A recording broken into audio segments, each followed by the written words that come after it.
Mr. President. The other senator from Arizona. Mr. President, over the weekend, France suffered the worst attack that it has seen since World War II. The day before that, Beirut was rocked by 2 suicide bombings perpetrated by ISIL. It killed more than 40 civilians. We just had it confirmed that the Russian plane flying over Sinai was taken down by a terrorist bomb. Again, ISIL has claimed credit. These attacks have followed on the heels of an announcement 2 weeks earlier by the President that he's authorized the deployment of up to 50 special forces in Syria. They'll be there to support U.S.-backed Syrian rebels in the campaign against ISIL. More than 1 year after the announcement of Operation Inherent Resolve, a mission to, quote, degrade and ultimately defeat, unquote, ISIL, this conflict has escalated dramatically. The facts on the ground in the Middle East have changed dramatically. Russia is intervening militarily on behalf of Bashar Assad in Syria. Hundreds of thousands of Syrians have left their homes and have left the country to escape ISIL and Assad, precipitating a massive humanitarian crisis that has brought the European Union under great strain. In addition to the deployment of U.S. Special Forces in Syria, news reports indicate that the U.S. will increase supplies of military weapons to U.S.-backed Syrian rebels fighting ISIL. For all the changes that we've seen over the past year, one thing has not changed. The Congress of the United States has not voted to authorize the use of military force against ISIL. That needs to change. That's why I've come to the floor today, and the senator from Virginia, Senator Kaine, who will speak in a moment, has come as well. We need an authorization for the use of military force. Now, the President maintains that the legal underpinnings of his authorization come from the AUMF provided to our previous president in the 107th Congress back in 2001. The 2001 AUMF allowed the President the authority to use, quote, all necessary and appropriate force, unquote, against those he determined who planned, authorized, or committed or aided the terrorist attacks that occurred on September 11, 2001, or harbored such organizations or persons, unquote. More than 10 years later, 2 provisions of the massive FY 2012 National Defense Authorization Act expanded the 2001 AUMF to include, quote, associated forces of al-Qaeda and the Taliban. Now, this is an expansion from what the administration derives its authority for today's actions to go after the Islamic State in Iraq and Syria. I'm not standing here today to debate the merits of the administration's arguments as to whether or not they have the legal authority. That's not what is at issue right here. What is at issue is the ease with which Congress happily defers to old statutes and abdicates its authority to weigh in on what history will record as a long, complex, brutal conflict. This conflict has been going on for more than a year with very mixed results, and the consequences will change the geopolitical landscape in that region for decades.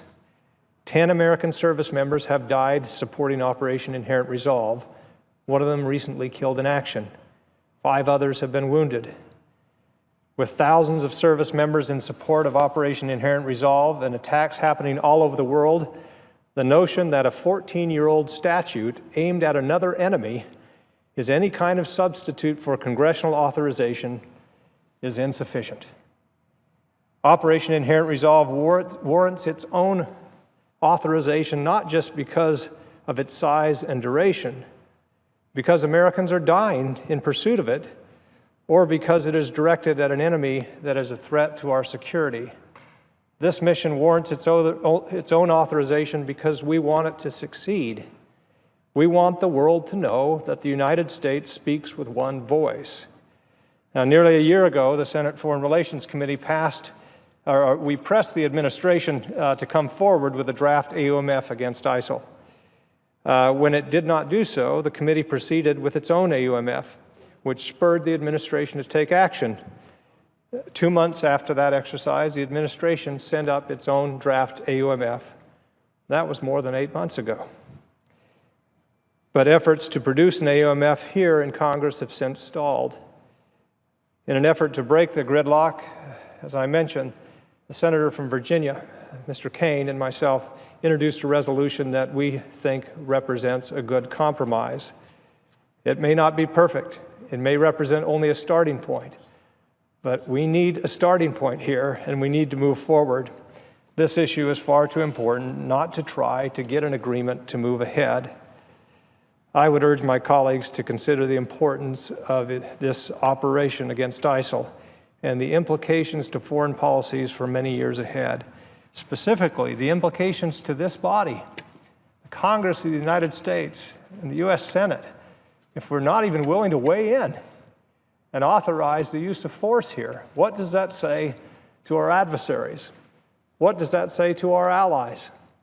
What does that say to the troops who are fighting on our behalf? How much longer can we go without an authorization for use of force? With that, I'd like to yield time to my colleague, the senator from Virginia. Thank you, Mr. President. I thank my colleague from Virginia. Let me just say, we both mentioned the importance of the message that needs to be sent from the U.S. Congress, Article 1 branch, the message to our troops who are fighting on our behalf. Second, the message to our adversaries. They need to know that we are resolved, that we speak with one voice. Let me talk for just a second about the message to our allies. An authorization for use of force will dictate and will set the parameters for that use of force. Our allies need to know if we're all in or if there are certain limitations. If we decide, if this body, if the Congress decides there are certain limitations to that use of force, our allies need to know that. They need to know their role, what they're required to do. That'll be a useful thing. If there are limitations, we need to spell them out. If there aren't, we need to let our adversaries know that as well. But whatever the case, we need to debate this, and we need to authorize this use of force.